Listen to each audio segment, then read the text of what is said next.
Anusha TV पर अपने पसंदीदा हीरो शाहरुख खान की फिल्म मोहब्बतें देख रही थी। अचानक से गाड़ी की आवाज़ सुनी। माँ ने रसोई से चिल्लाते हुए कहा, अनुषा तेरे बाबूजी और ताऊजी आ गए, जल्दी से टीवी बंद कर। वो जल्दी से टीवी बंद कर अपने कमरे में चली गई। दरअसल उसके पिता ब्रिजेश को ये सब पसंद नहीं था।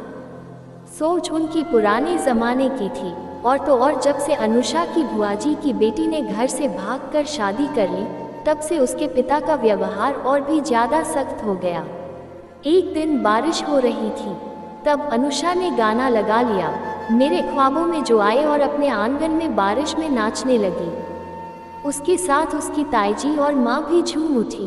वे दोनों भी अपने पतियों के व्यवहार से तंग आ गए थी। दोनों भाइयों की सोच बहुत ही छोटी थी। दरअसल अनुषा की दादी उसकी माँ और ताईजी को बताती थी कि उनके पति भी ऐसे ही थे, इस कारण दोनों बेटे भी अपने पिता पर ही गए हैं। एक अनुषा ही थी घर में जो बहुत चुलबुली सी थी, जिससे घर का माहौल थोड़ा बदल जाता था। वो नाचने में मगन थी और उसकी ताईजी और माँ भी उसे देख बहुत खुश थी। फिर उसकी माँ ने कहा, जा कपड़े बदल ले, तेरे बाबूजी के आने का समय हो गया। ओहो माँ, आज के ज़माने में ऐसा कौन होता है इतना सख्त? बाबूजी ऐसे क्यों हैं माँ? ऐसा लगता है बाबूजी DDLJ फिल्म के अमरीश पुरी हैं और मैं सिमरन। पता नहीं मेरा राज कब आएगा। तब माँ ने कहा, अनु ये सपने देखना छोड़ दे, ये असल जिंदगी है, कोई फिल्म नहीं जो तुझे सपनों का राजकुमार मिले। हम औरतों के जीवन में बस ये रसोई और चूल्हा चौका ही लिखा है। उसकी ताईजी ने भी कहा, अनु देखा नहीं तानिया की शादी, कैसे तेरे ताऊजी ने उसके 12वीं पास होते ही करवा दी। उसका कितना पढ़ने का मन था, पर उन्होंने एक ना सुनी। हमारे यहाँ ऐसा ही होता है, लड़की 16 साल की हुई नहीं कि उसकी शादी कर दी बस।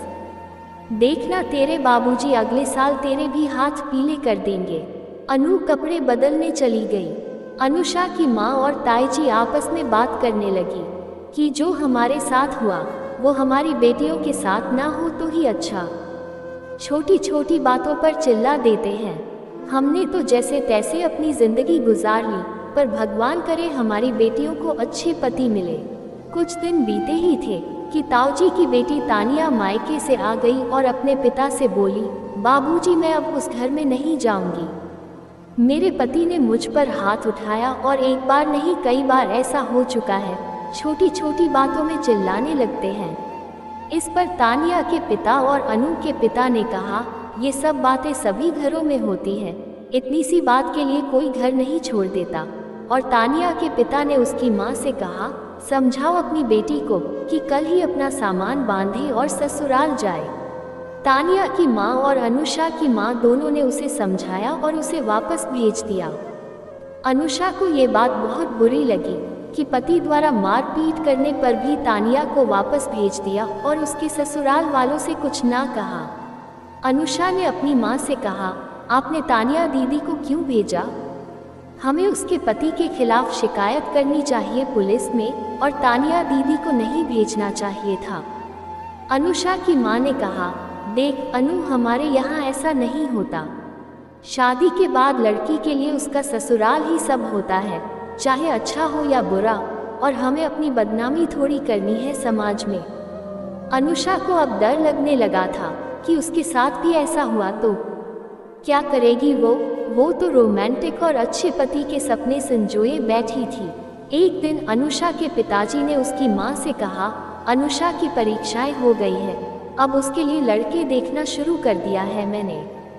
ये सुन उसकी माँ ने कहा, सुनिए उसे आगे पढ़ने दीजिए ना, उसका बड़ा मन है।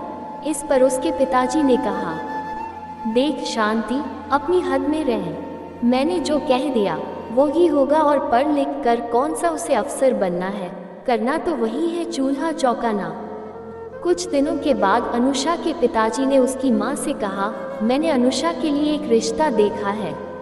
लड़के साहिल के पिता की साड़ी की दुकान है और वो भी वही संभालता है।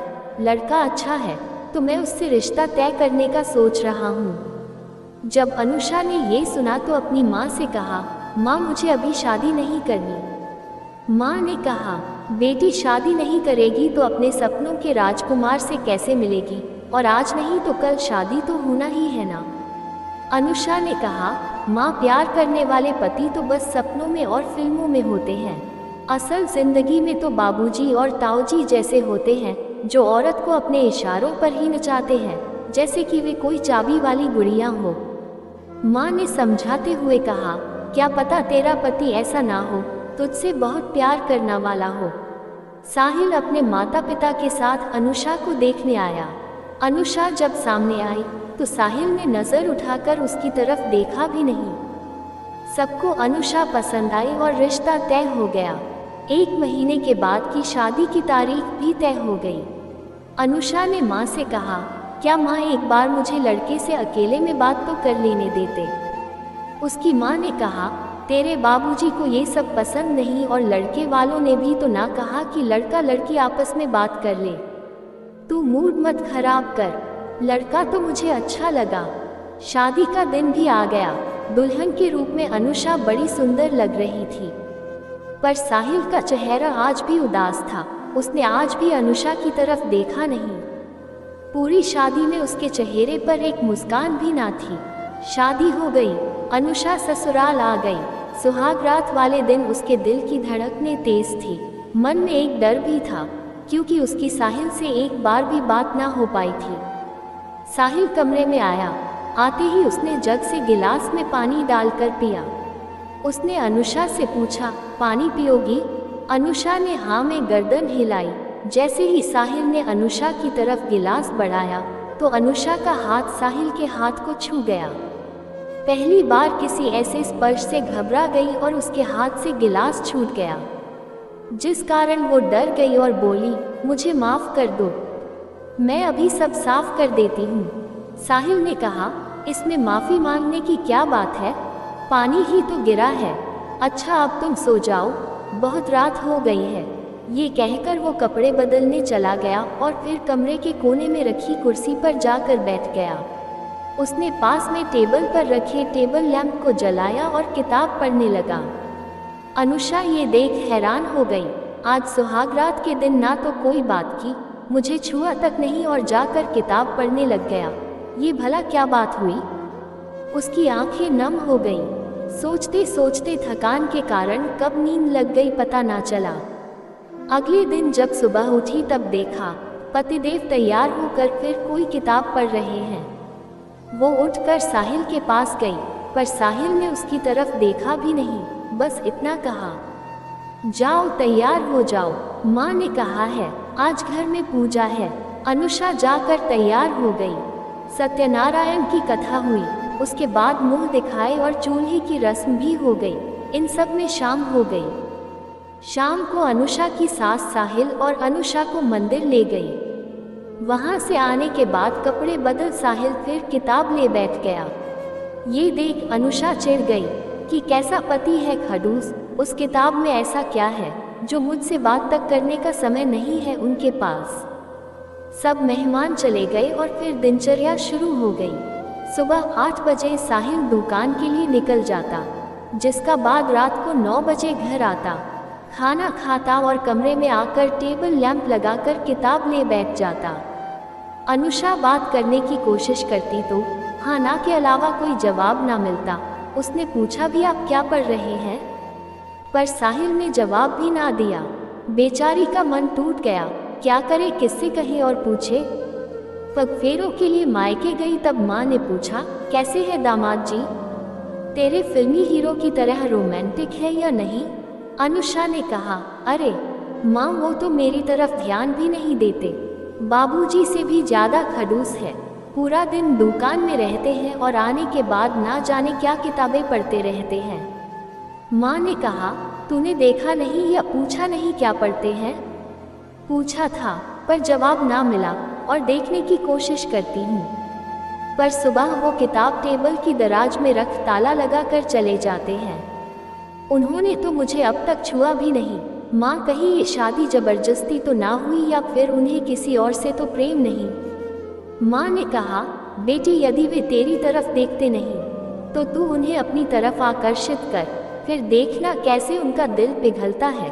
माँ की बात अनुषा के दिल में घर कर गई। ससुराल जाते ही साहिल को आकर्षित करने की कोशिश में लग गई। रात को साड़ी की जगह नाइट सूट पहनने लगी।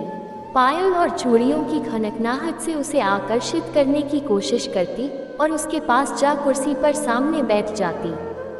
ये सब साहिल को अच्छा नहीं लग रहा था। उसका ध्यान भटक रहा था।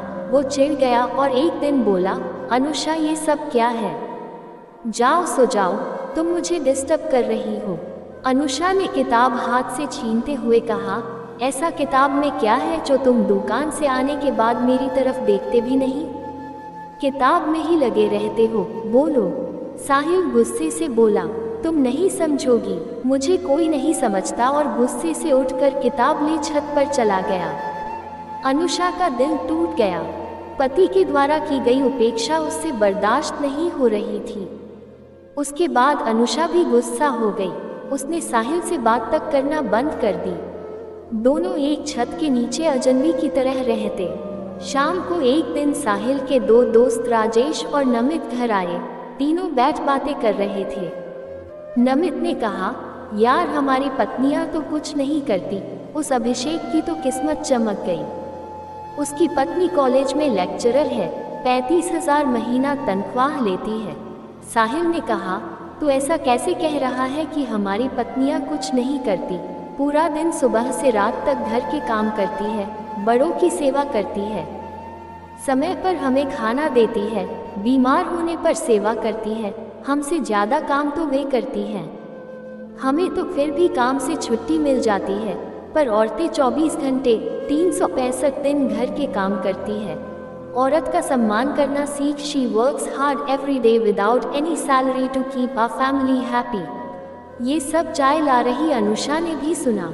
उसकी सोच बदल गई। उसका पति औरतों की इज्जत के बारे में इतनी बात कर रहा है, मतलब वो उसके पिता और ताऊजी जैसी सोच नहीं रखता। पर फिर क्या कारण है जो मुझसे इतना दूर भागता है?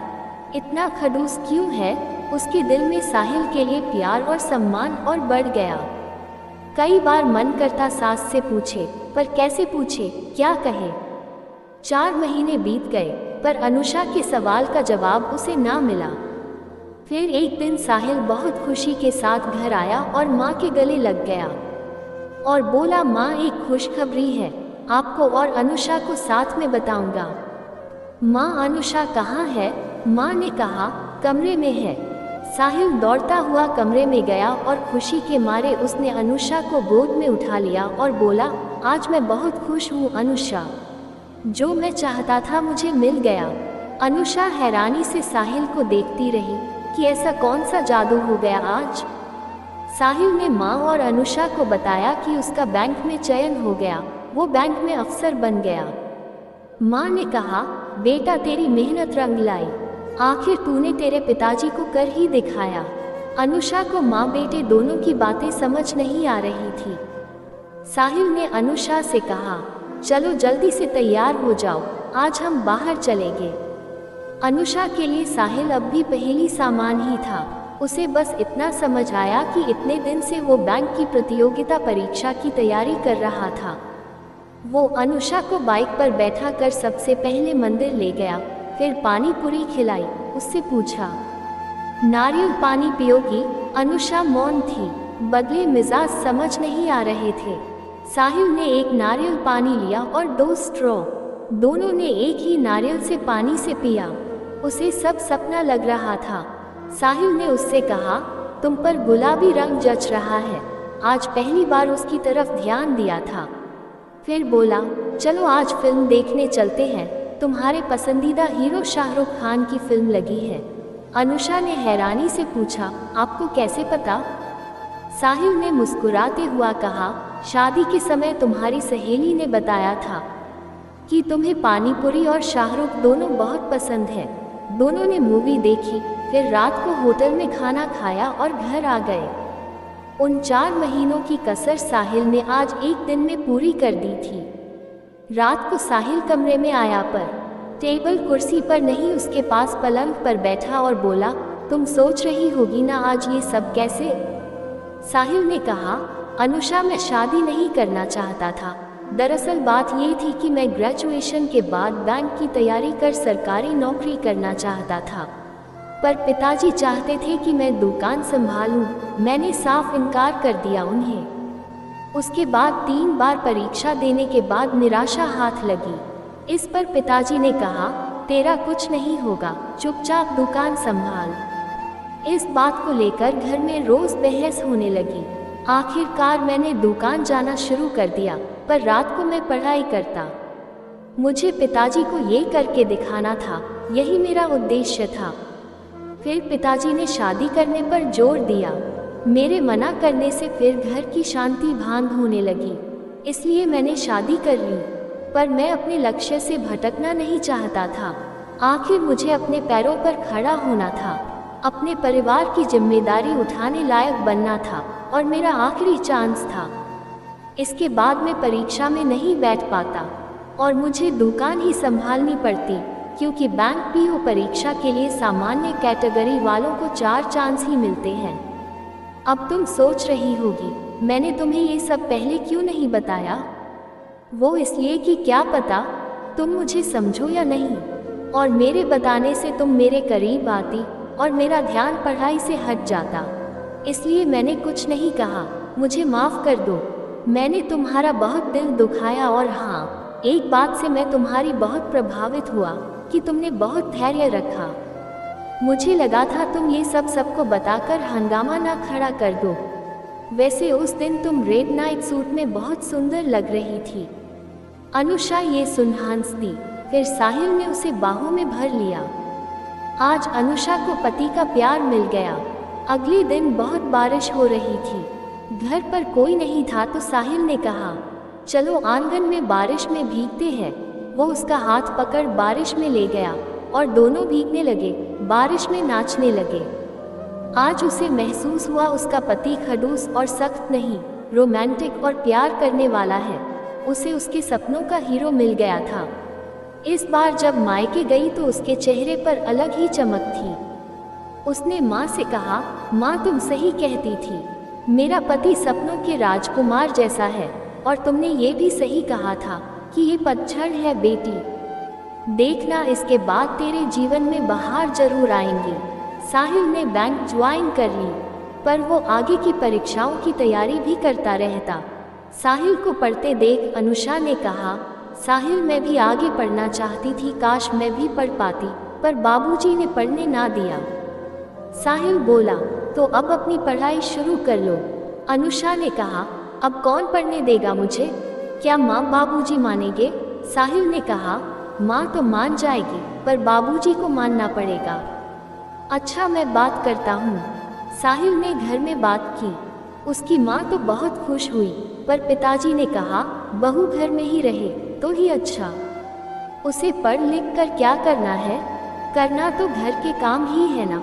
साहिल ने कहा, बाबूजी आज की औरतें किसी से कम नहीं हैं, उन्हें भी पढ़ लिख कर अपने पैरों पर खड़े होना चाहिए।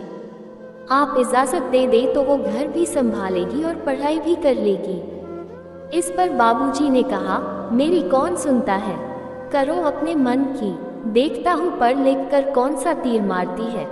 इधर जब अनुषा के पिता को पता चला तो उन्होंने भी इसका विरोध किया और कहा, घर संभाल, पति संभाल, पढ़ाई लिखाई में क्या रखा है। पर अनुषा ने ना सुना। वो दिन में घर के काम में सास का हाथ बटाती और रात में साहिल के साथ बैठ पढ़ाई करती। उसने 3 सालों में ग्रेजुएशन फर्स्ट डिवीजन से पास कर लिया। अब प्रतियोगिता परीक्षा की तैयारी करती। एक बार उसने रेलवे में क्लर्क के लिए परीक्षा दी। साहिल परिणाम देख घर आया। अनुषा ने उदासी से कहा, इस बार भी फेल हो गई ना। साहिल ने हंसते हुए कहा, मैडम जी तुम्हारा चयन हो गया है। दोनों खुशी से गले लग गए। अनुषा ने कहा, ये सब आपके कारण ही संभव हो पाया। ये मेरी खुशनसीबी है कि आप जैसा पति मुझे मिला, नहीं तो मेरे बाबूजी, ताऊजी तो बहुत ही छोटी सोच वाले हैं। आपने मुझे बहुत प्यार और सम्मान दिया। मैंने ऐसे जीवन की कभी कल्पना भी ना की थी। मैं सोचती थी कि पति पत्नियों को खिलौना समझते हैं, जितनी चाबी भरी जाए उतनी ही वो चलती है। पर आपने बताया कि पति के जीवन में पत्नी का स्थान क्या होता है। माँ सच ही कहती थी कि मुझे मेरे सपनों का राजकुमार मिल गया। आप मेरे सपनों के राजकुमार हैं। और बोली आई लव यू साहिल और रोने लगी। साहिल ने कहा, अनुषा तुम मेरी पत्नी हो और पति पत्नी दोनों को हर परिस्थिति में एक दूसरे का साथ देना चाहिए और उनकी भावनाओं की कदर करना चाहिए। साहिल ने अनुषा को रोते देख कहा, ऐसे बड़े बड़े शहरों में ऐसी छोटी छोटी बातें होती रहती है सेनोरिटा। लव यू टू अनु। दोनों एक दूसरे को पाकर बहुत खुश थे। दोस्तों, इसी के साथ ये कहानी यहाँ पर ख़त्म होती है। वीडियो को लाइक करें और हमें कमेंट में बताएं कि आपको ये कहानी कैसी लगी। साथ ही ऐसी ही कहानियों के लिए अद्भुत ज्ञान चैनल को सब्सक्राइब अवश्य करें। Thanks for watching.